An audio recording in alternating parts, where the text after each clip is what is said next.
Oh, it's usually at this point where I play the video for the beginning of the show, which I've not yet loaded. And why don't we go ahead and officially start the old show?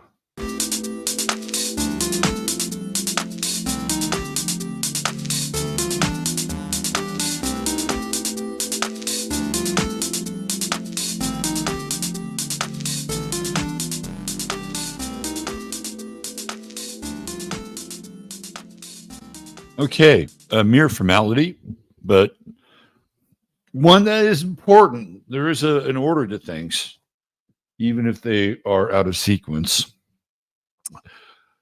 How is everybody today? Holy shit. That freaking T-square, that mutable T-square.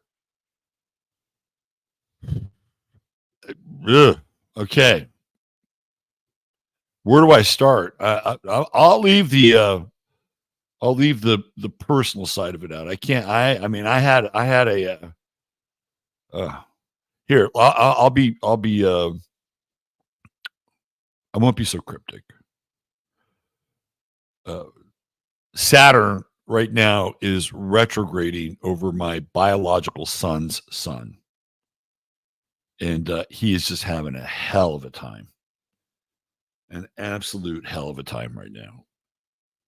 And if you caught the show that I did with our guy Astrologic, formerly known as Ferris, one of the things we talked about was the effect of social media on today's youth. And I know that some of you are parents of Gen Z kids, and some of you might be parents of millennial kids or Gen A kids, Gen Alpha kids. I can only speak for the Gen Z kids. And social media is destroying the fabric of their relationships. It's mind-blowing to listen and, bear witness to what happens on social media with these kids. It's not Twitter. Right? It's like apps, it's like chat apps and things that they're all on, and it's a level of invasiveness and lack of privacy that none of us who didn't grow up with the internet understand. It's the social programming that goes on through these apps that are connected. Instagram. We'll go with Instagram because Instagram seems to be a popular one in this world. It's mind-boggling. Mind-boggling. And there's, how do I say this? There's no oversight whatsoever. None. No oversight. And I'm not saying that there should be, platform police. But giving these kids these tools before they're fully emotionally developed is utter fucking suicide. It is cultural suicide. And it is because I'm watching the deleterious effects of it. Not good. Everything is out in the open, right? Like friend groups share things that are inappropriate. They get back to one person through another person. It's terrible. And it feels like if you're not made of like a reptilian hide and you're a sensitive person like my Piscean sun is, that the vicissitudes and the harshness of these social media platforms, which almost generate a mob-like mentality, can have such a damaging effect on the psyche. It's horrible. Horrible. And we don't really understand it because we're not in that world. mean, we may be on Twitter world, we may be on Facebook world, whatever, right? But we're not in that world where they're all, communicating and commingling and having their shared experiences with TMI. I feel I love Gen Z. I think they're great, and the amount of pressure and psycho emotional damage that is being done to this generation, we have no idea. No idea. Anyway, had a late night with that last night, and there's a lot more going on. The world went to hell last night. We got a lot to talk about. Let's get the show going. All right, let's do little shout outs here. Kabuki Theater, #1 at 2:24 a.m. That must have been right after I posted the link. Yes, I was up late last night. Being a parent. And then I had to be a person that puts together a show. There she is. Mad Maxine, Lynette Jardine. Always good to see you. My man, DJ MC. Speaking of DJs, it's DJ Pebblestone. By the way, I have a very important announcement at the end of the show. You have to be here for that important announcement. So I know that some of you drop off when I start talking about True Hemp Science. Like, okay, we're done. No, you're going to miss out. It's called a tease. Scott Jerzik. Scott, I got to put Scott's picture up here. Scott is a great dude. Scott has a 12th house sun, and I've been going into the 12th house on Twitter yesterday, and a lot of Sunday night show is going to be dedicated to the 12th house. So all you 12th house people out there who are not represented and not seen, Sunday night's your night. There is a spotlight on the 12th house. Jackie Delario, it's a beautiful morning in Gaza Laker. Morning, Jackie. Greetings. Okay. There's the other half of the great Jerzik team, Christina Jerzik. We go way back to Facebook days. Misbehaving too. What's happening? There's my man T. Jordan. Tomas.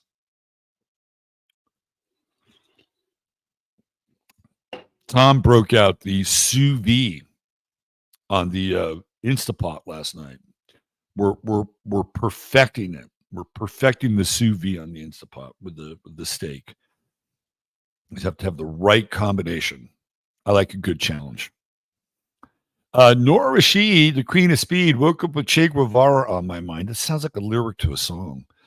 I woke up with Che Guevara on my mind. Revolution wasn't far behind. I'm not a commie.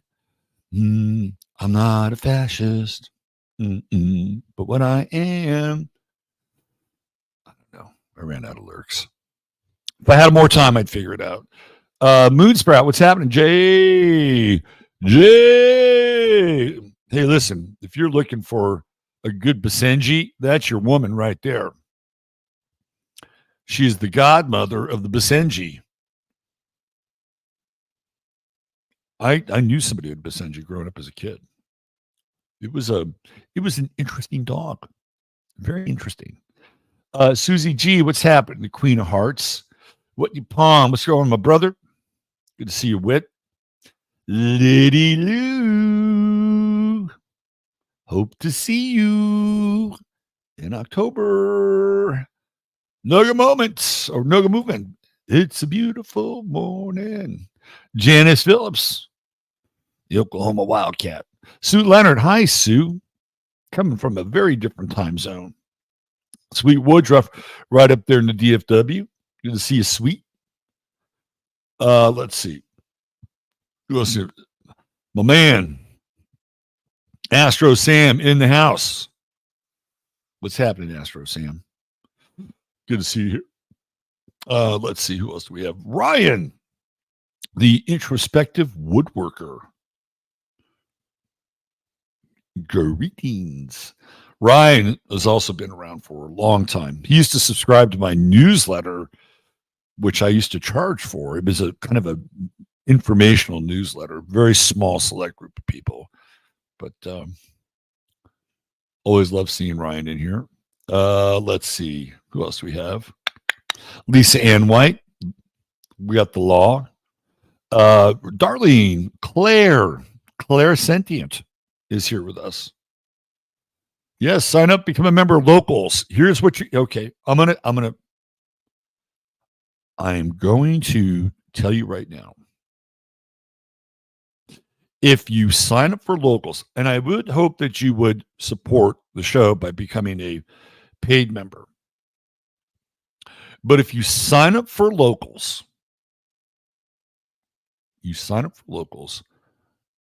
I will take the first, and I'm only going to do this one time because my 64th birthday is coming.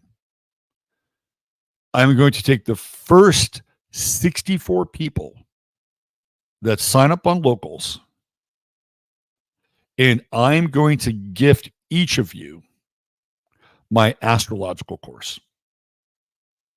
That's a pretty good deal. All you got to do is sign up.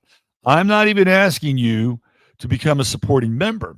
However, I'm sure that once you get the course, you'll probably feel a little bit guilty and say, oh, shit, I should probably support the guy. So it's kind of a backdoor method for you to become a supporting member, but you don't have to. The first 64 people that sign up from today, and Tom will tabulate. First 64 people will get my course. 64, because my 64th birthday is coming. There you go. How's that sound? Go on over there. The link is in the show description. Green-eyed Crow, what's happening? Let's see who else we have here. That's exactly what I'm talking about. The first 64. Sign up. If you want to become a paying member, that'd be great. But it is not a condition to get my astrological course. There you go. Garden Girl. Trying to wrap my mind around your Gnostic black pill comment on Twitter. Yeah, I mean, I came to the conclusion that Gnosticism is at the heart of the black pill. Now, if you go into Gnosticism, of course, there's a lot of different layers and levels, and you've got the Great Mistake, right, by Sophia, and there are actually biblical characters. Like there's an Adam, there's an Eve in Gnosticism. Apparently, Jesus is there too. I've seen some of the Gnostic writings. At the end of the day, though, no matter how you spin it, Gnosticism is a rejection of this world, right? This world is a fallen world. It is a false copy of another world that is a more perfect world. And that the idea is that you recognize the world as a prison, and therefore that understanding, that gnosis will set you free. It is the liberating thought, right? That is how Gnosticism works. Now, the one thing that people don't understand about Gnosticism is that, like David Icke can just shout about, everything is just, he calls it the cult. They represent the cult. But there's powers behind the cult. And Candace Owens brought up Dresden. And Dresden, many of you know, was a horrible event. That they didn't need to do it. They firebombed an entire city, laid waste to it. And she makes this connection to Ash Wednesday. So instead of David saying, Candace, you're right about that. You're right about that. And did you know that there are these other events that have taken place that have been equally atrocious? No. What does he do? He attacks her on her newly found faith, which is Catholicism. And he points out, let's not forget how the Catholic Church went into the south of France and slaughtered the Cathars. Well, why is he bringing that up? Because the Cathars were Gnostics. That's why he's bringing it up, right? That's why he's bringing it up. So if you follow David Icke, it's a complete rejection of this world. It's a complete rejection of this world.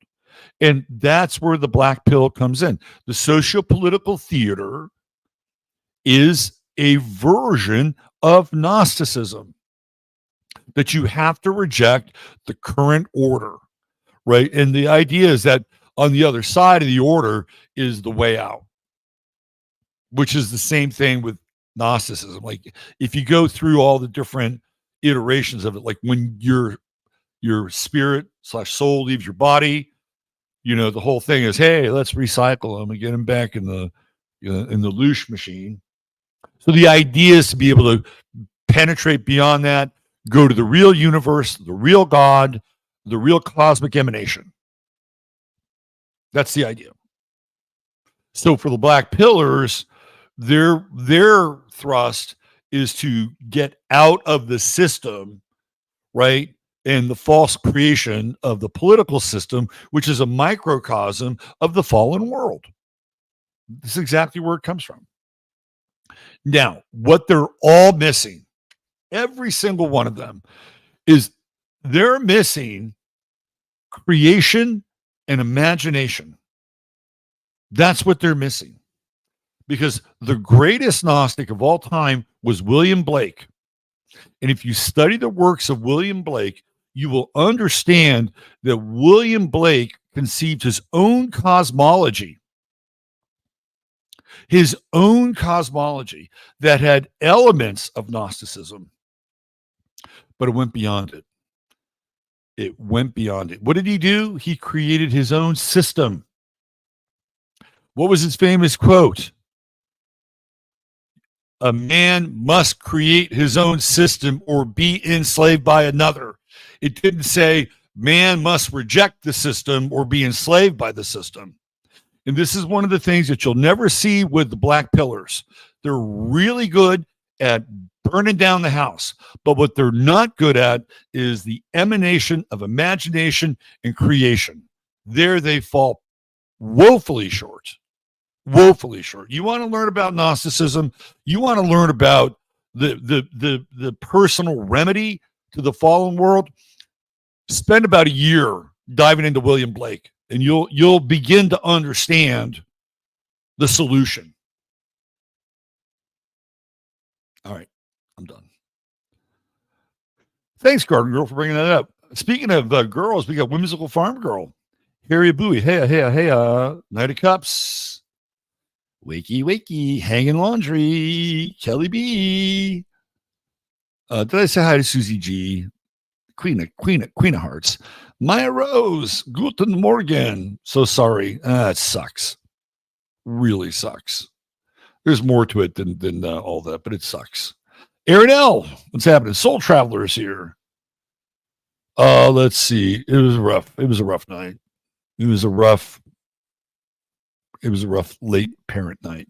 Yes, you can buy me a coffee. Please buy me a coffee. I'm barely awake.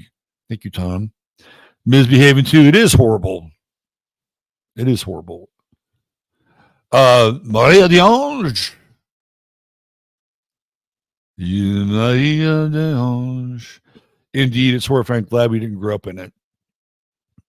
It was bad enough, right? Peter Bayonne, what's happening, brother? Our hero from Vero.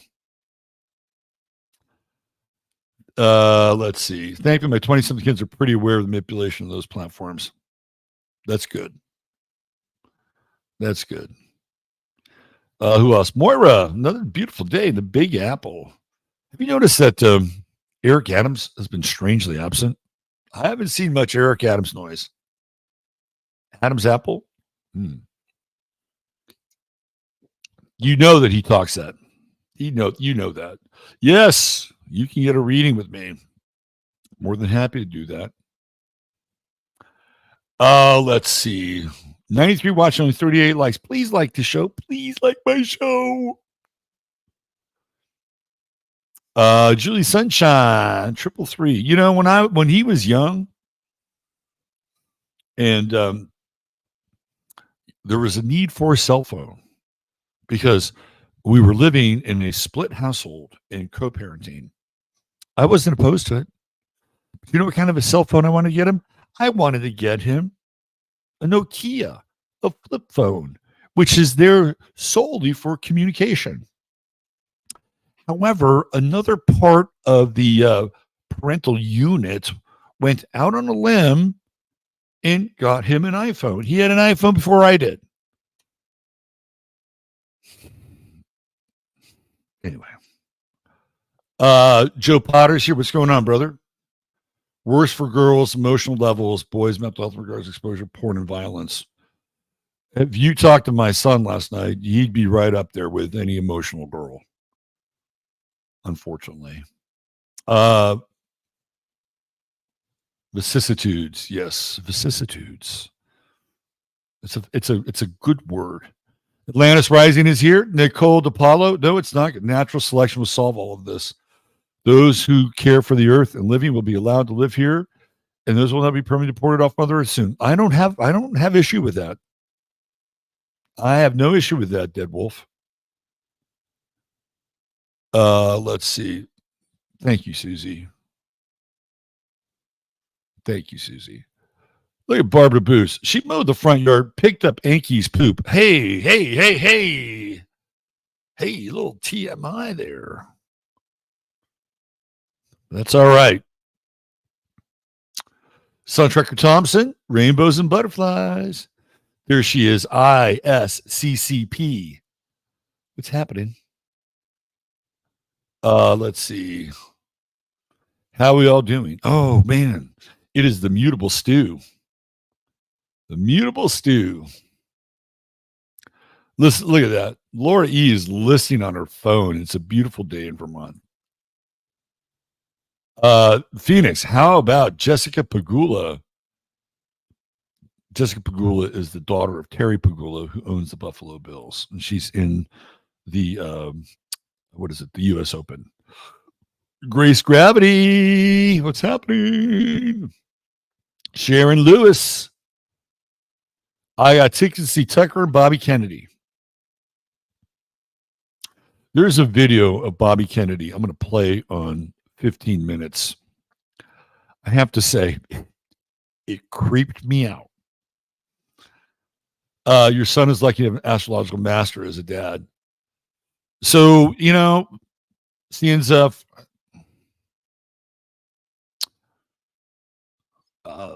sometimes he just, there's no traction there. You know, all right, this was an awkward moment.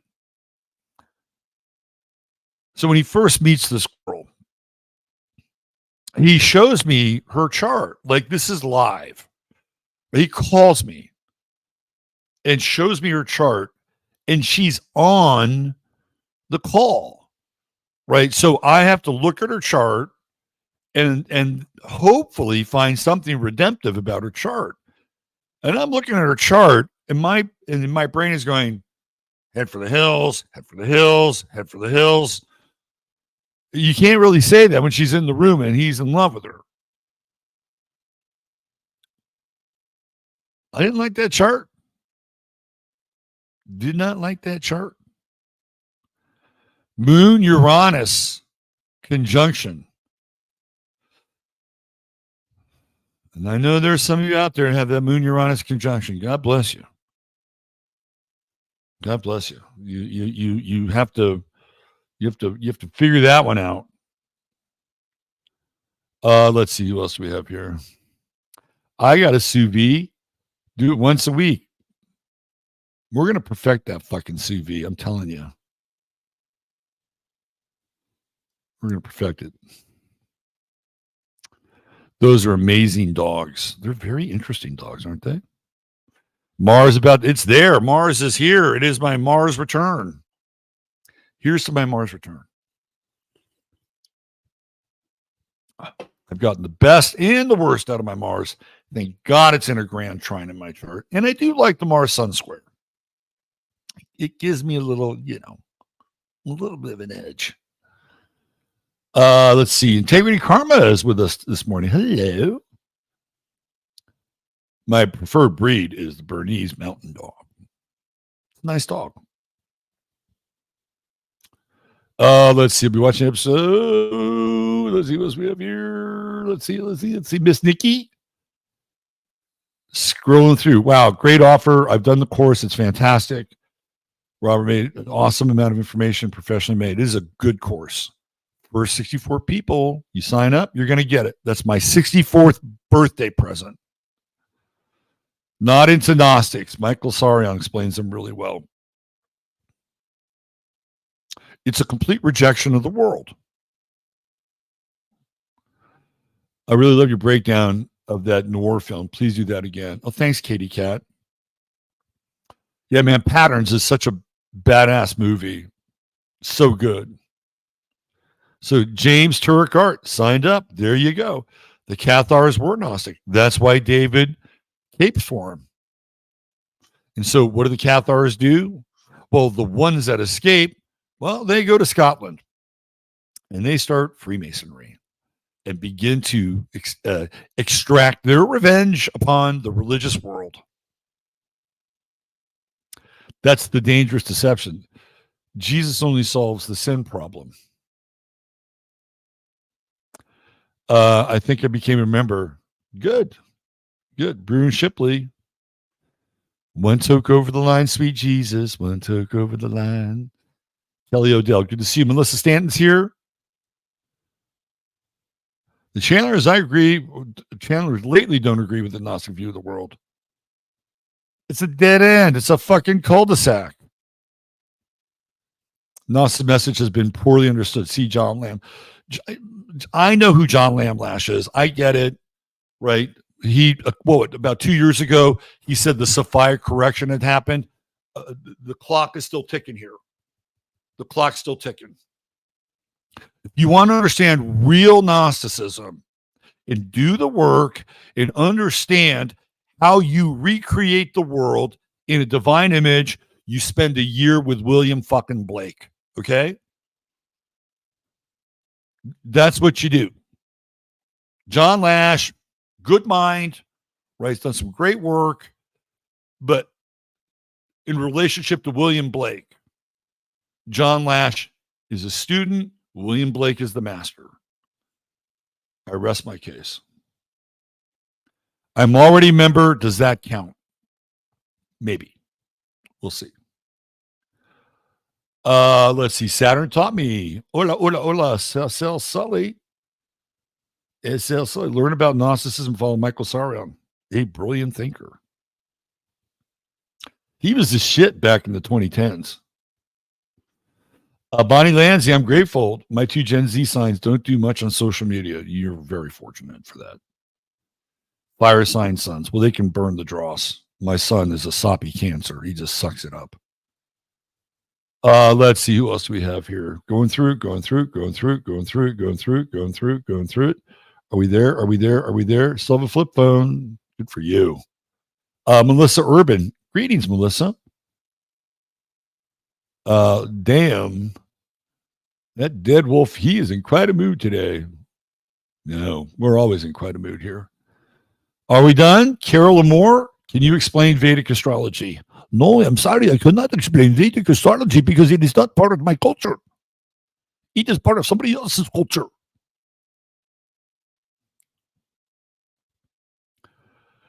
Let's see. Scrabbies, Joan W. I'm taking the purple pill. Isn't that called Nexium? Isn't that for your like acid indigestion? Look into school shootings, SSRIs, MK Ultra. Yes, indeed. We just had one yesterday. Cookie Van Dusen, thank you for that illuminated bit about Gnosticism. Oh, my pleasure. Mention the chart 9-5, the beginning of your King Chucky's 22-day ascension schedule. I can't do that right now. Lyle will tee it up for Sunday night. Lyle, a good friend and supporter of the show, just signed up to be a member. There you go. Just became a member. There you go. I think we've reached the end of the line here. Oh, there's a sighting for the lovely Elizabeth Donnell. Greetings, Elizabeth. All right, let's get into the meat of the show.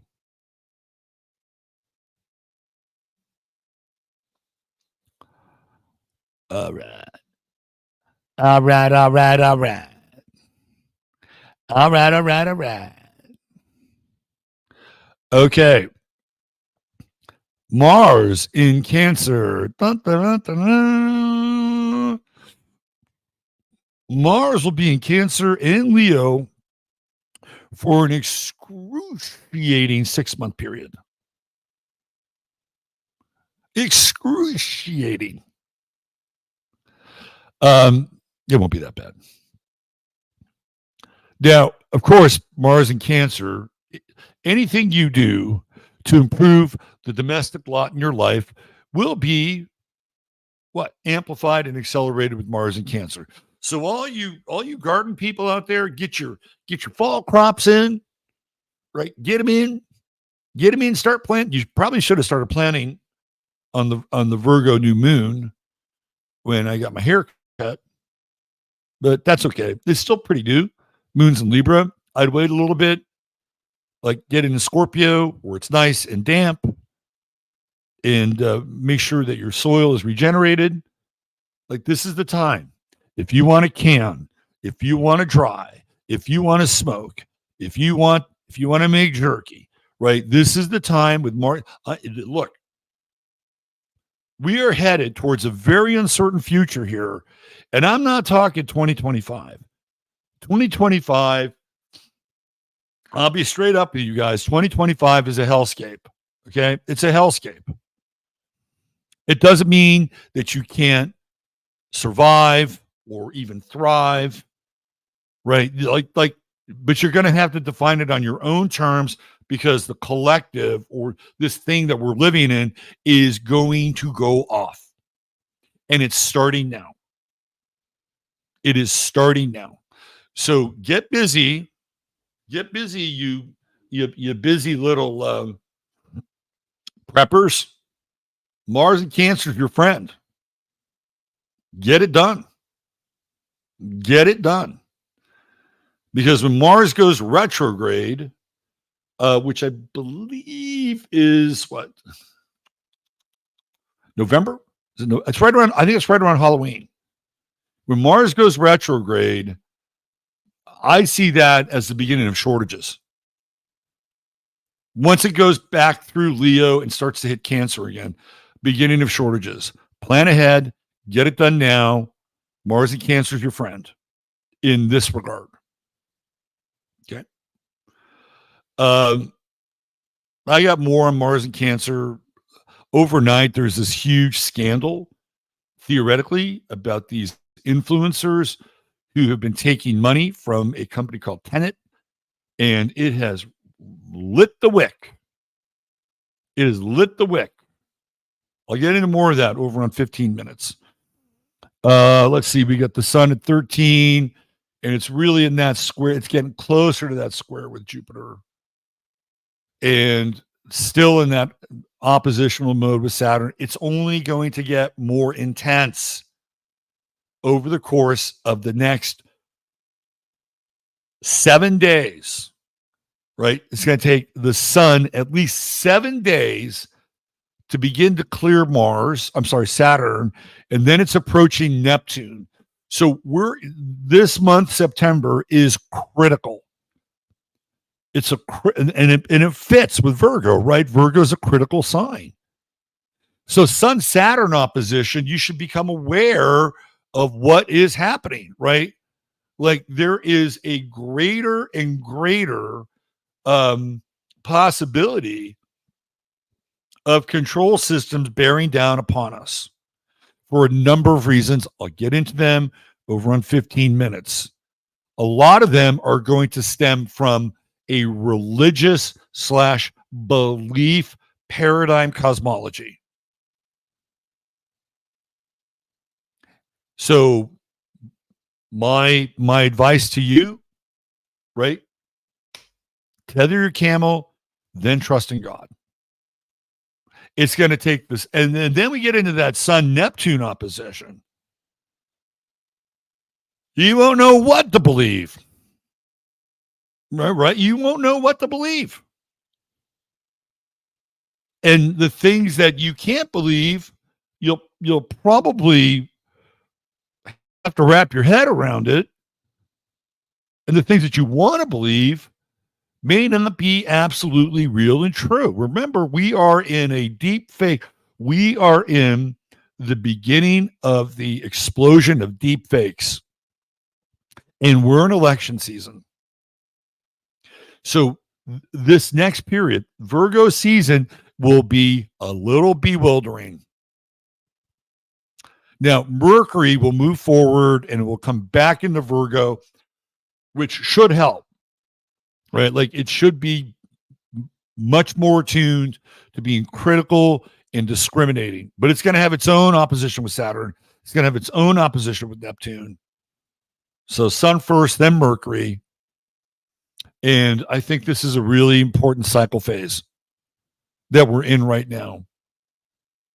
And in as much as I have an issue with the black pill people, there is something that does relate to a certain sense of urgency around getting your house right. You got to get your house right. And you got to stay mutable. You have to stay mutable. You have to stay fluid so that you don't get stuck, right? And one of the things that you do is you have the right to reevaluate and re-edit your position. Don't get stuck in, when keeping it real goes wrong. Don't be that person.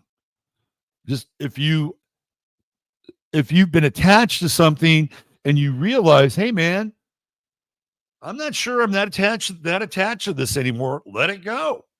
And people will say, wow, you were really touting that idea about a year ago. And you say, you know what? I reserve the right to readjust my focus and be able to course correct where I need to. This is one of the things that is one of the harder concepts to grasp. In that, okay, I believe this to be true, and I'm going to, put my name next to it that this thing that I believe in is true. And then as a society, right, we've seen the flip-floppers, we've seen the front runners, and nobody wants to be those people. So it almost forces people into doubling down, tripping, I'm going to go down with the ship. No, you don't have to. You don't have to. Like, you can change your mind. You can course correct. This is the beauty of mutability. Don't get stuck in the trap that what you believed to be true a year ago or 2 years ago has to be your truth now.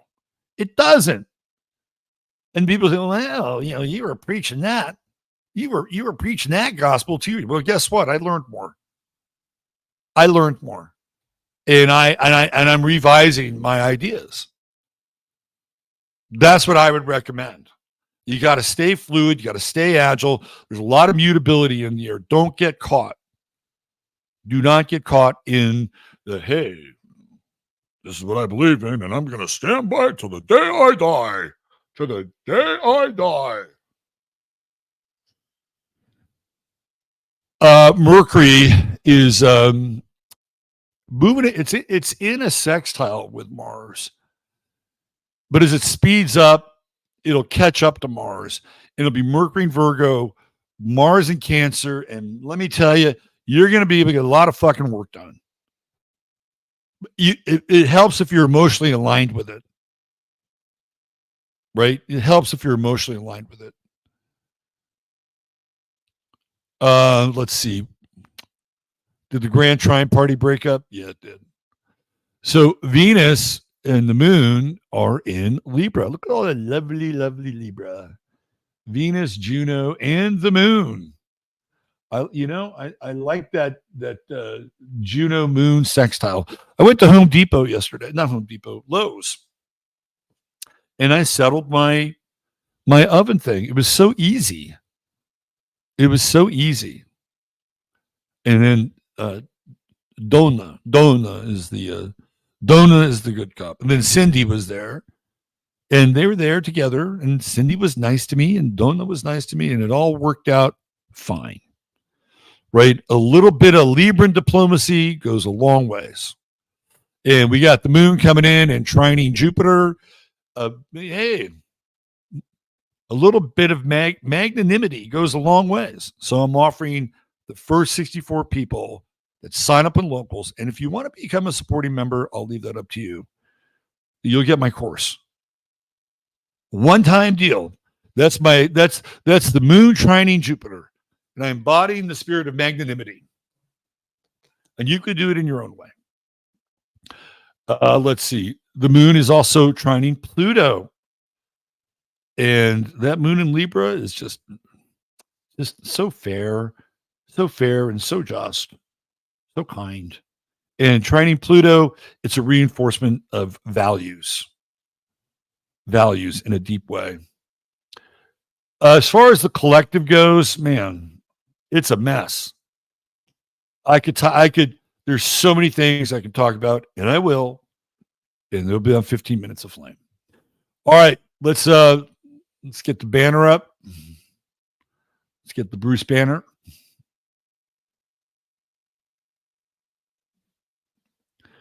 There we go. And let me get my star of the day. So, of course, this segment of the show is brought to you by True Hemp Science, your one-stop shop for all of your CBD needs. And if you spend $100 or more and type in 15MINS, you get the goodie bag. And as I have mentioned previously, you will get some Starlight gummies. And I'm telling you, the Starlight gummies are almost worth the price of the purchase or the value of the purchase. You get a little bit of dose, help you out at night, go to sleep, and maybe a few more other goodies. So that's truehempscience.com, all organically sourced CBD. Our friend Chris is a wizard. He puts together formulas that other people, they don't even touch. If you spend $150 more, there is free shipping involved. And there's always a 30-day money-back guarantee coming right out of the old Montgomery Ward's catalog. Good old American business, truehempscience.com. You can also make an appointment on the website, and they'll answer any of your CBD questions. All right, let's talk goddess. Raquel Welch. So Welch was her married name. If you're not familiar with that, like many a young man, this is one of the first figures that the media foisted upon me that I went. Her birth name is Jo Raquel Tejeda. And she did not do well in marriage. She was not a good marriage person, and we'll get into why. What's interesting about her is that she kind of comes from some interesting bloodlines. I'm just going to read this from Wikipedia here. Welch was born to Jo Raquel Tejeda on September 5th, 1940 in Chicago, Illinois, and moved to San Diego. At the age of 2 with her family, she was the first child of Josephine Sarah Hall and Armando Carlos Tejeda Urquizo. Her mother was of English descent with ancestors tracing back to the Mayflower. She was the daughter of Clara Louise Adams and architect Emery Stanford Hall. Her father was an aeronautical engineer from La Paz, Bolivia, of Spanish descent. He was the son of Raquel Urquizo and Agustin Tejeda. Her cousin, Bolivian politician Lydia Guerre Tejeda, became the first female president of Bolivia and the second female non-royal head of state in the Americas. Welch had a younger brother, James Jim, and a younger sister, Gail. She was raised Presbyterian and attended Pacific Beach Presbyterian Church every Sunday with her family, yada, yada, yada. So let's talk about her chart. Let's talk about her chart. How and why was Raquel Welch such an icon of beauty? Well, just look at that midheaven. Libra, ruled by Venus, right? Right up there, ruled by Venus, true node in Venus, Ceres in Venus. So she's supposed to occupy the Venusian realm. Beauty, grace. And then in the 10th house, what do we see? We see the moon in Scorpio. The moon in Scorpio is sex, right? Like that's how, so we identify with Raquel Welch with beauty and sex right there. And her moon was so potent and effective that it got into my brain at about the age of 10. And she had theoretically one of the most perfect figures. I think she was 37, 22, 33 or something like that. Like it's like you just don't see that every day. So her calling card with the world is beauty. She's got a Sag rising and it's conjunct the galactic center.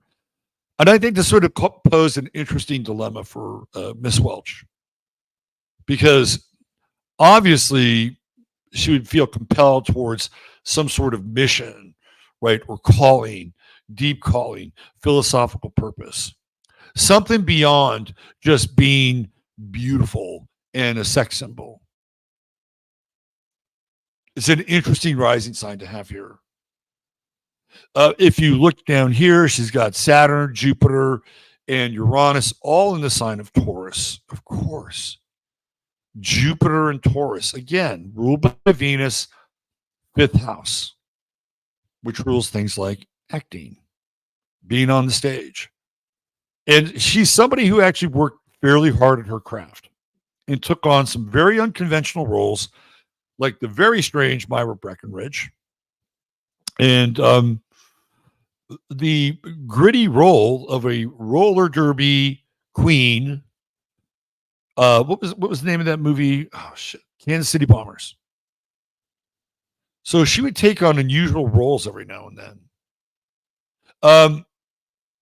She's got Sun, Mars, Mercury, all in Virgo. She's incredibly bright. She's very, very bright. Raquel Welch, besides being, I would say, off the charts, beautiful and sexy, the other part of Raquel Welch, which I think would make her somewhat difficult to be in a relationship with, would be her intelligence and her drive. Like, and like a mere mortal could not keep up with Raquel Welch. I'm serious about this. And she was constantly disappointed in marriage. None of her marriages lasted more than 5 years. And even Uranus down here in the 5th house, which is the house of love and amour, it's not constant. Luckily, she's got some nice aspects to it. And she's got Uranus in kind of a wide, she's got Uranus trining Pallas. I think that helped her with her career.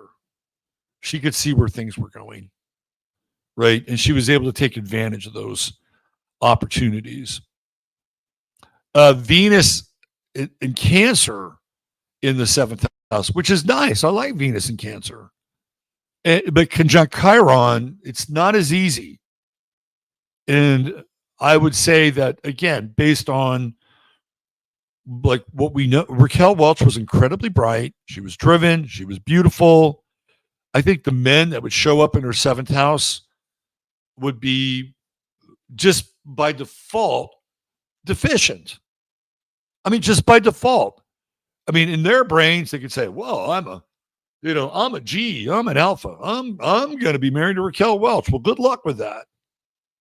It would take an incredibly self-assured, powerful motherfucker to be in a long-term relationship with this woman, that's just how it's going to show up with that Venus-Chiron conjunction. And her Venus is pretty well aspected. It sextiles Neptune. And what does that do? It heightens the imagination. Right? It heightens the, oh, what would it be like to be in a relationship with a couple? Oh my God, I'd love to be married to her. Oh yeah. I'd love to take a fantastic voyage with her. She's driven. This woman was driven. There was a time where if you know these women, right, like they are in competition with each other. Anne Margaret was famous for her Vegas act. And she would get out there and sing and dance and be the brassy, bodacious, and sexy Anne Margaret, right? She would do it sometimes in the Carson show. I was like, whoa, it's impressive. It's not my thing. It's impressive. It's a little over the top, but not my. Raquel Welch did the same thing. She said, Anne Margaret's got a Vegas act. Well, I'm going to have a Vegas. And she did the exact same thing. She's like, I'm going to sing. I'm going to dance.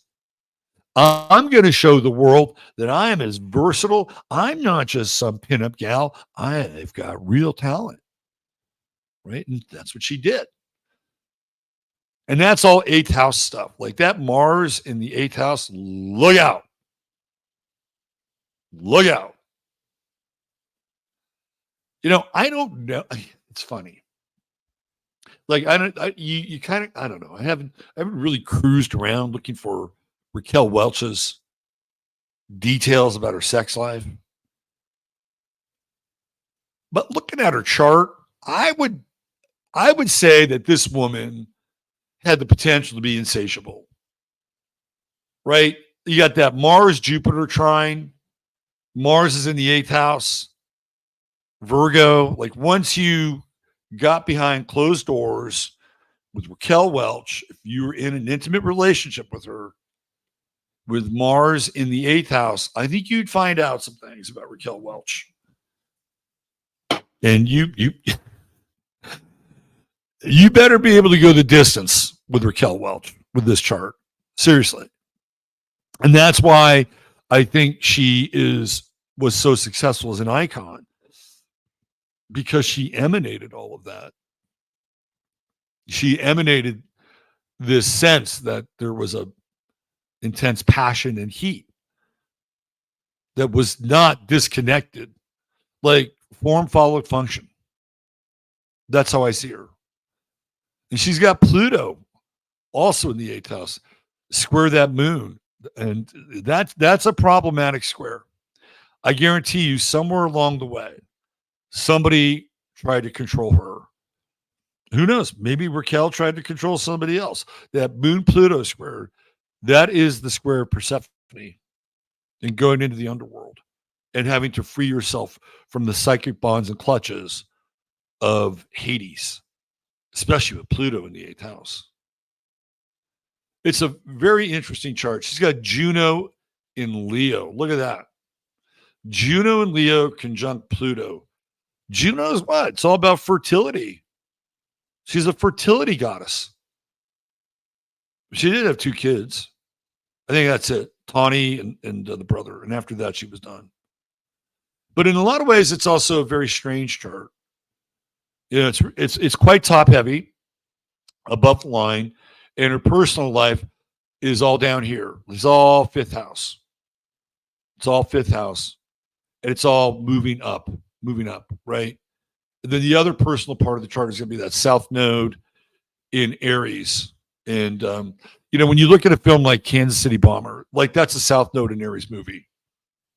By the way, I like roller derby. Roller derby needs to make a comeback. I'll add that to my list. If I got a shit ton of money, I would kickstart roller derby again. Maybe even go all the way and do rollerball. Part of fortune is an Aquarius in the 2nd house, detachment, but again, bright, intelligent, and being self-aware enough. She also really got into health. She was into yoga, right? She was very fit. but she's one of these people that is definitely public, but also very eighth housey in that she occupies, at least for men, I don't know what women feel about her, but she occupies a space in our imagination that is probably even more prominent and prevalent than just more prominent than the poster. And I think that this image of her, which is her first movie, really sets the tone for Welch and her career. It's archetypal. You know, she's a cave woman, right? And it's appealing to sort of the Neanderthal in every man, you know, and pulling her by the hair and dragging her into the cave and doing caveman things. It's a perfect image. I'll tell you, she only has a small role, but she is really good in Bedazzled. She is so good in Bedazzled. And I remember as a kid watching Bedazzled, I'm like, okay, this movie is really interesting. Oh my God, this woman is so fucking beautiful. Hell yeah, I'd sell my soul for that. Like I thought that in my brain. And that's really part of the commentary of the movie. And psychically, how many men sold their soul to the idea and the image of Raquel Welch? And what did she do to some degree diminish the capacity of women who might have been attractive, but they weren't Raquel Welch, right? And so there's this weird thing that happens to the male psyche, and she becomes this unreachable object. But by becoming the unreachable object, you know, the lower hanging fruit, which would be probably just as nutritious, in fact, more so because you could at least grab it, would be rejected. Because, I want that beautiful, full, shiny apple up there in the tallest branch of the tree. Well, look, there's one staring you right in the face. Just grab that one. That's good for you. Oh, no, that one up there is, I'll never settle for that. I want that one. This is the downside of Raquel Welch. Because she and everything else that comes out of the media creation of the 1960s, which also coincides with the creation of the pill and Playboy magazine. And by the way, she posed in Playboy magazine, sets completely unrealistic expectations for most men. And for most women, they're like, I could never compete with that shit. I could never compete with her. So, look, she's an archetypal being. But at the same time, culturally, the impact that Raquel Welch has on the disproportioned view of what a potential partner, mate, and sex is, did a number on us, just like Playboy did a number on us. So I think that Raquel Welch was also aware of that at certain points along the way, which is why she would choose a role more like Myra Breckenridge, which is a really weird movie. All right, there you go. There's your True Hemp Science star of the day. Got to go. Got another show to do. Come on over. 15 Minutes of Flame, Rumble, Boxcast. Link is in the chat. Hope to see you there. Have a blessed day. Treat each other well. And use your head in order to discern what's real, your heart to discern what's possible. Bye for now.